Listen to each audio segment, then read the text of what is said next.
All right, so this is a video for all of the lovely conservative slash centrists, I suppose, in my life. Um, and I think what I want to address is this concept of, can we agree on the facts? Um, I think most of the, I think most of you consider me to be intelligent, very smart.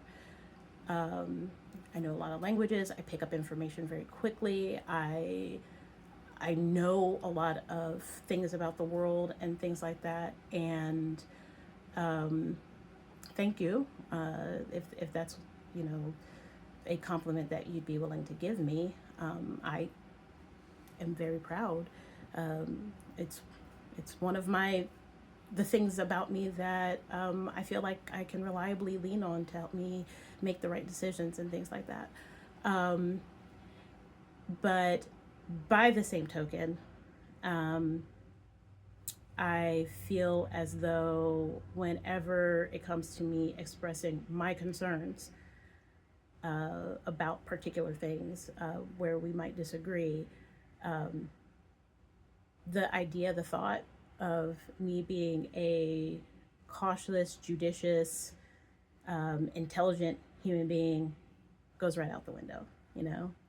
Um, Suddenly, the relationship that we have ends up being, instead of it being between me and you, it's a you arguing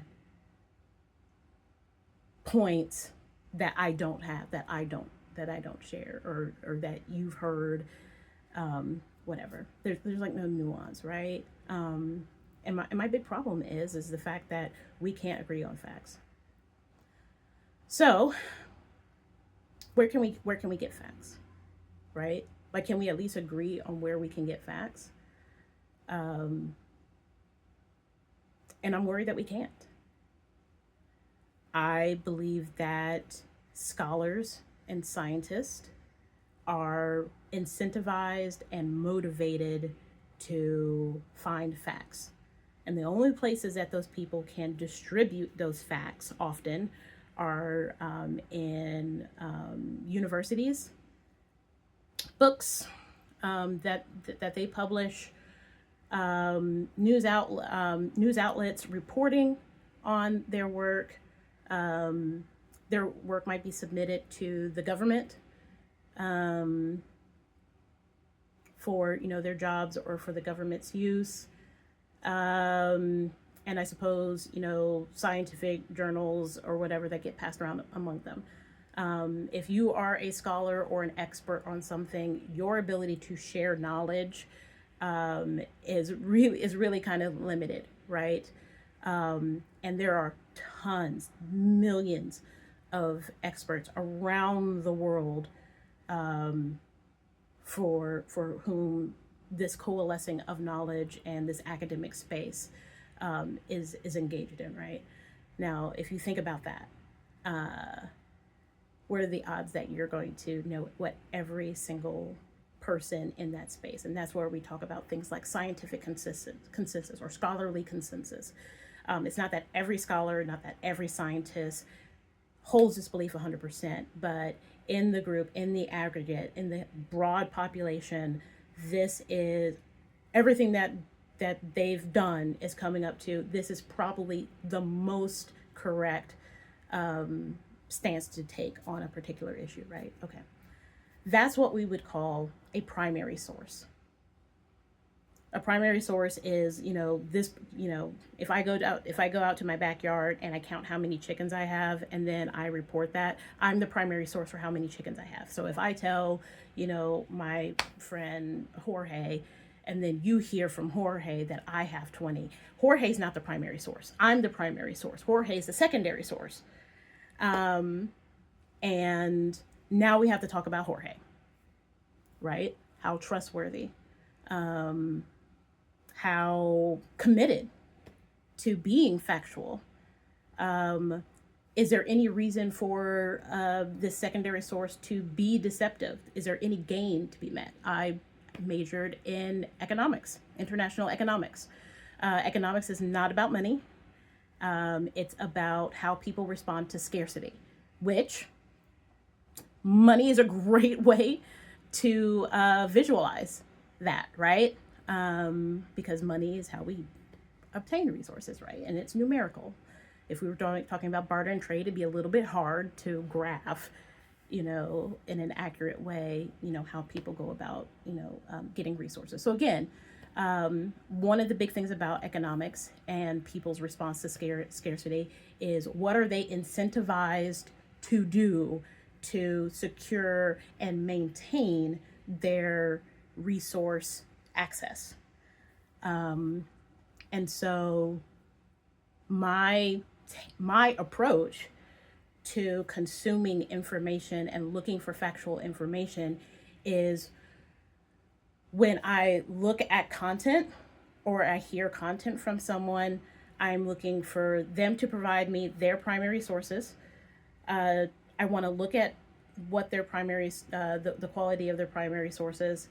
If your primary source is another Jorge, that's not going to cut it. No, if you're just citing your friends, I heard from a friend or, whatever. No, I want to know that you actually engaged with the primary source and and what you're saying is an extrapolation of what that thing has said. Also, too, I want to know your credentials, if you are an armchair or an amateur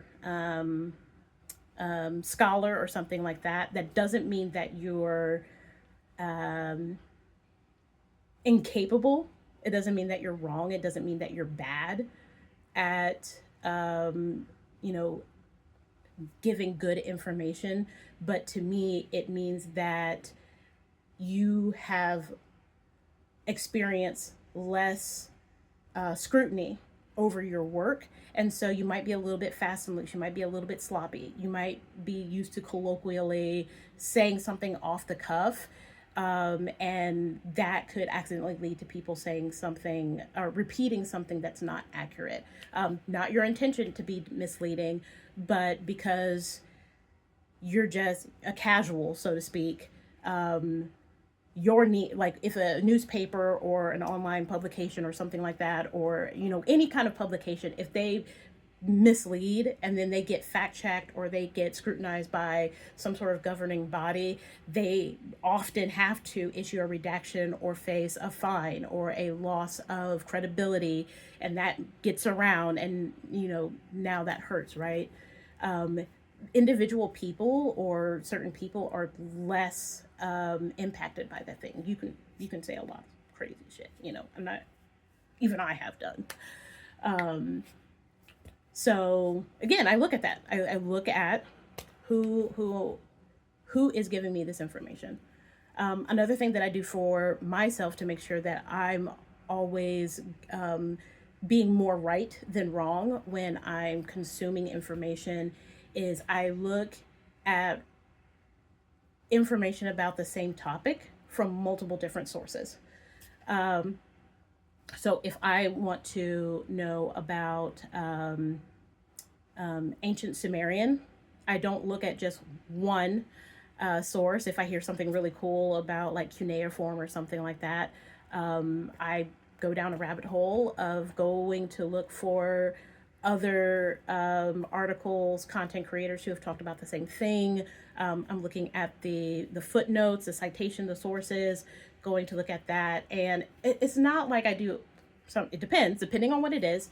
A lot of times I'm just trying to verify, did they at least express this piece accurately? Like, do I see any sign at all that maybe, at a glance, at, 5-10 minutes, is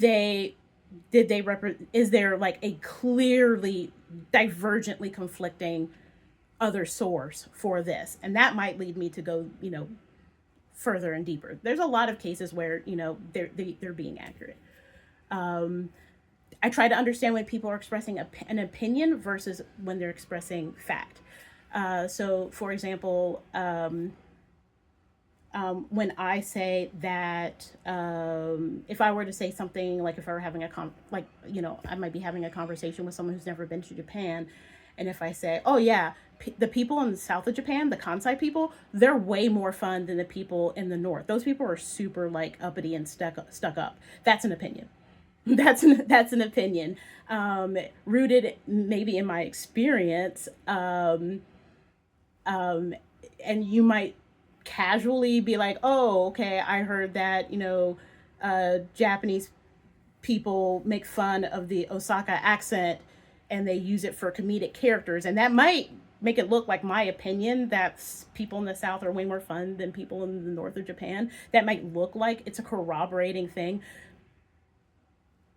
But it's an opinion. It's an opinion. Like, how do you tell the difference? How do you tell the difference? Because I just generalized. I generalized an entire region of millions of people into they're more fun. That's clearly an opinion. I didn't give any discrete numbers. I didn't say 20%. I didn't say, 5,000. I just said all. And that is a clear sign that I'm giving a biased, unverifiable opinion on something, right? Another thing that I do is I look to engage information that might make me a little uncomfortable. For example, I'm pagan, and it's really easy to just look at one of the things in my practice are using runes for divination, exploring more of Norse culture. Runes were never used for divination. That is a completely modern religious practice that sprung up from early mid-century, like the 1950s, whatever. It's modern. Okay, it's not ancient Norse. The Elder Futhark, that is used in divination wasn't even used by the Vikings or the Scandinavian people during the Viking Age. Do I still use the runes for divination? Yes, it's useful to me. But whenever I see other pagans, talking about the runes and ancient this and ancient that, I have to let them know. I have to engage and be like, hey, it's not ancient. I mean, it's still a valid practice. I think that sometimes we make logical fallacies, like if it's old, therefore it's valid. But that's not true. There's always going to be new things, and those things are always going to be valid. And there's always going to be things that, in ancient times were a thing that aren't valid now, right? So I freely and willingly engage in content that may challenge a worldview that I have that makes me feel good. And when it makes me feel uncomfortable or it makes me feel like something that's close to me is being challenged, I take a step back and I go, well, why do I feel that way? Do I feel this way because they are insulting an aspect of me, Amanda? Or are they criticizing an abstract thing that I care about? And most of the time, it is an abstract thing that I care about. And then I look at their criticism and I go through the same process of vetting. Who are they? Is this the consensus of experts in this area?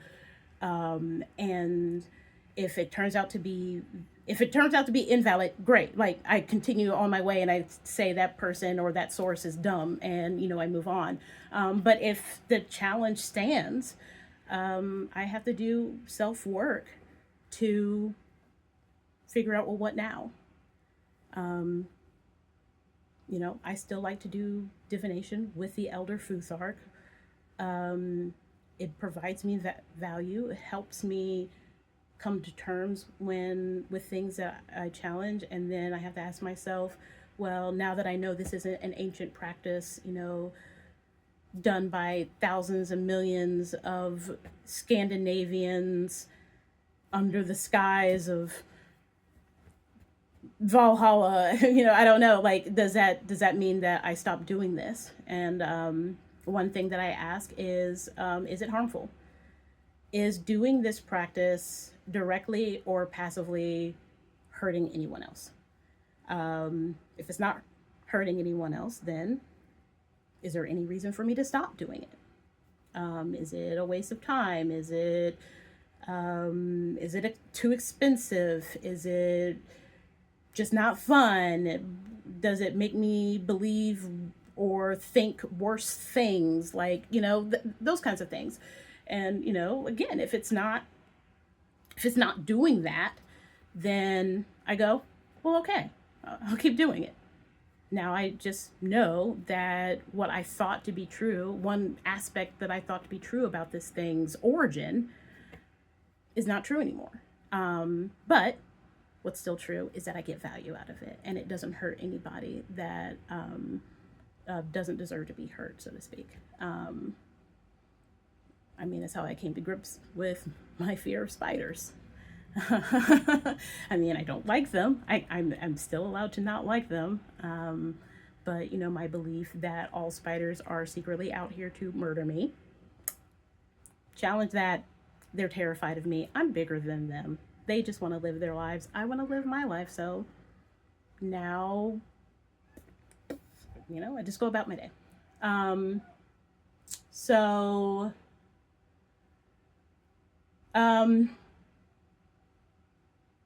Another thing that I'll do is I'll look for guidance from others. One thing is like, again, on this topic of how do you find out if the facts are valid or not, is I don't take other people's opinions so far, but I look, did someone go through a lot of effort to figure out if something is true or not? And do they show their work? So one of the things I like to do is I like to frequently go look for different media bias analyses.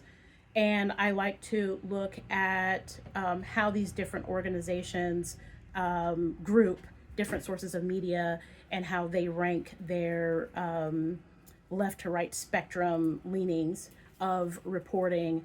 And I usually try to shoot for the ones that are in the center, direct middle, of maybe a little center right, maybe a center left. And I try to avoid the ones on the outside as much as possible. Or if I engage with them, I realize that their information is probably the way that they present information, the way that they present their the sources that they're utilizing is skewed to support their argument. And then when I engage with those extreme edges, what I'm really trying to consume is how people that agree with those content providers, how those people may be talking about an issue. So people on the far extreme left are like, Kamala Harris is a fascist because she supports the genocide in Gaza.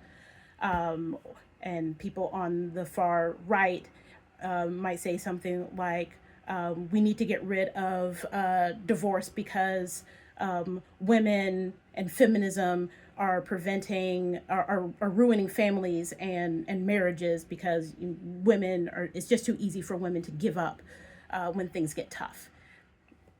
Those are two very extreme standpoints that I don't hold, but I understand that there's people that do. So when we're talking about Kamala Harris and what people on the left might say that they disagree about, I now, no matter what sources or what articles or whatever they're presenting, I'm just listening to their tone. I'm listening to the words that they're saying. I'm listening to the passion that they have and trying to ascertain, well, what does that mean? What is it saying about their frustrations and stuff? And same thing on the right. So yeah, I try to shoot for right down the middle. Another thing that I really, really like to do is I like to see how other countries perceive what's happening because presumably they have very little, um, at stake. Obviously, no man is an island unto themselves, right?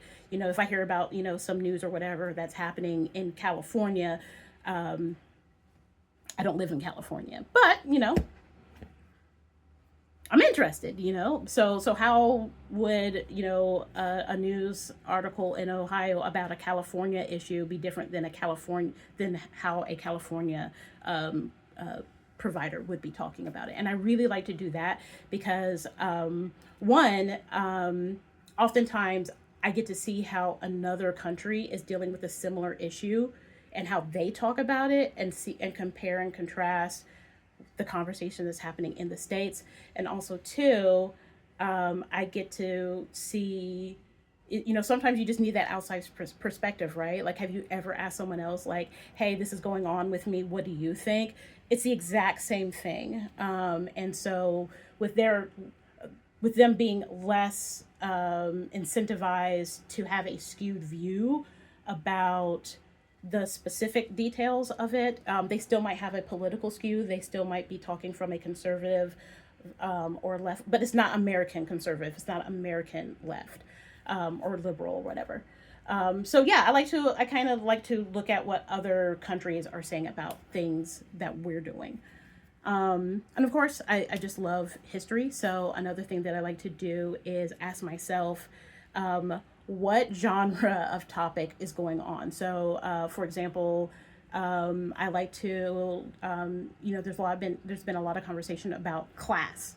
So I like to look for specific examples of class disparity in history, and kind of just really just kind of get a general vibe for that. Human beings throughout history, there's just certain things about us that just keep repeating. The information, the technology, the conditions are different, but we are pretty, I don't want to say predictable, but we kind of hit a lot of the same beats over and over again. And so I think it's really useful to not make one-to-one comparisons, but to see, cause and effect of, okay, well, what caused that to happen in Russia, Cuba, or Serbia? What led up to that? What were some of the things that made it worse? How could this have gone differently? And I also like to just engage with historians. I like to follow a lot of history channels where these people are just passionately talking about history. They're not talking about, they might talk about the politics of the time, but because everything is politics, everything is chemistry, and everything is politics. Um, but they like to really talk about the historical context of why this particular historical event or historical conditions came about and what was the result, long-term impact of those things. So I like to get a really, really, really, really, really well-rounded view of something. And so my political opinions and my political stance is that I communicate, is no matter what the facts are, um, my values are human dignity. I want all human beings to be in environments, positions, and things like that that equate to less harm for them overall. Um, I want healthy communities, societies. Um, I appreciate learning, education, learning more about the realities of the universe that we live in. In terms of religious standpoints, I'm not anti-theist. I am atheist. Pagan is more about the rituals and the values that I hold, and less about the gods that I believe in. Um, I use the gods; they're just tools as a part of all of that ritual work, and I'm fine with religion as long as the expression of that religion does not harm human beings or societies. for the sake of adhering to the principles of that religion. So very anti any kind of theocratic implementations and things like that. I believe in I would say in reasonable compromises with good faith actors. I believe that conviction, it doesn't mean stubbornness. One of my convictions is if another human being if another human being's quality of life would be harmed by a policy or a process or something for no other reason than to maintain some arbitrary quality.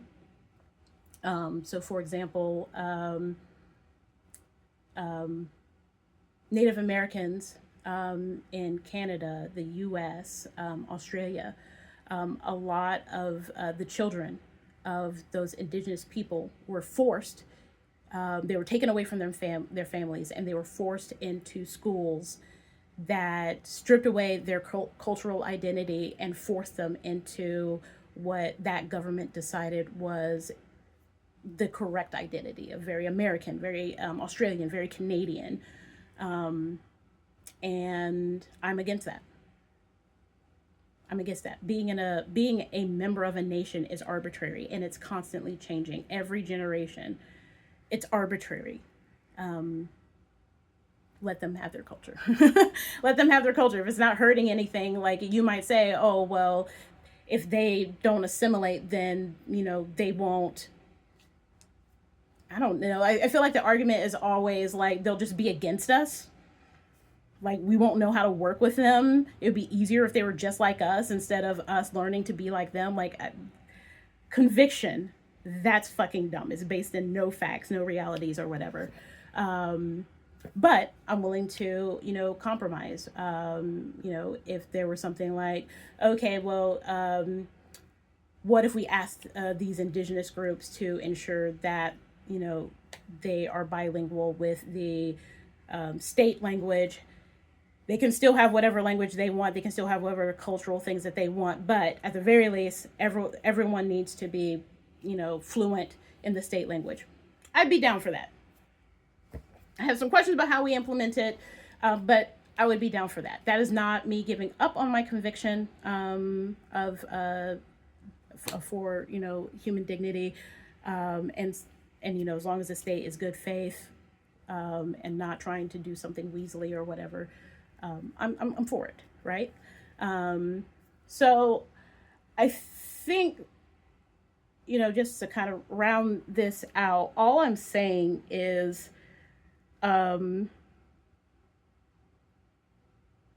we just need to if you have any criticisms about the way that I engage with the question of how can I be more accurate, correct, and right about reality than wrong, I am happy to hear it. I appreciate feedback, criticism. I love to learn. I love to evolve. I love to be a better person every single day. So if you have anything that can help me engage better, feel free to let me know. If you listen to this and you're like, wow, that's a whole lot, I don't have time for that, I'm not doing that, but you will still, if we were in the same room together talking about politics, fervently, adamantly demand that your position is correct, without doing or willing to engage in anything that I'm willing to do, we can't agree on facts. And I think that I'm well within I think that I am validated in being like, I'm not going to engage with you. I think you're a harmful person. I think that you don't have my best interest, no matter what you think. You're not willing to meet me halfway. You're not willing to show me respect or to appreciate that I love and care about you to the point where I would never try to misrepresent a position to you or a fact to you to the best of my ability. Feel free to question me. Be like, is that your opinion? What are your facts? What are your sources? I will never be offended by that. But if you're not willing to do the same thing, if you're not willing to engage in the same spirit of good faith, I think you're fucking a bad American. I think you're a bad American. I think you're a bad person. And that's really sad to me. I think that you're choosing that. I think you're choosing that. And the fact that you're choosing to hold positions that may hurt other good human beings because you're too lazy or too scared to be confronted or too scared to evolve your opinion, you're evil. You're evil. You're neutrally evil. You care more about yourself and your interests than you do about the world, this community, the nation being a better place. I get that it's scary, and I have complete and total compassion, and I will hold anyone's hand. I will give anyone comfort or a haven to express that growth. Or to talk about a healthy way in which to grow. But if you're just not willing to engage in that, you're out of my life. I'm done with you. Fucking, you're a bad person. Sorry. Not sorry. So, thank you. If you got this far, awesome. If you like skipped to the end just to like, get my summary or whatever, I mean, there's going to be no nuance or context over why I'm like, fuck you, which, I mean, just to me goes to my point. But maybe I'll do another one of these, hopefully a shorter one. I think there was a lot that I just needed to express and get off my chest on that point. I think one thing that I want to do in 2025 is to put together like a Google spreadsheet of the media I consume, why I consume it, I don't know. Like, I really need to figure out like what would be useful so that I can share that with so that I can share that with people, and maybe others can use it to help broaden their horizons. So,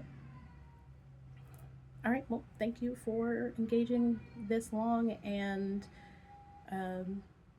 if you want to reach out to me, hit me up on any of the ways that we contact each other. And like I said, I'm happy to engage. Let's have a dinner, let's have a video chat, and let's just do this all in the spirit of love. Love you guys.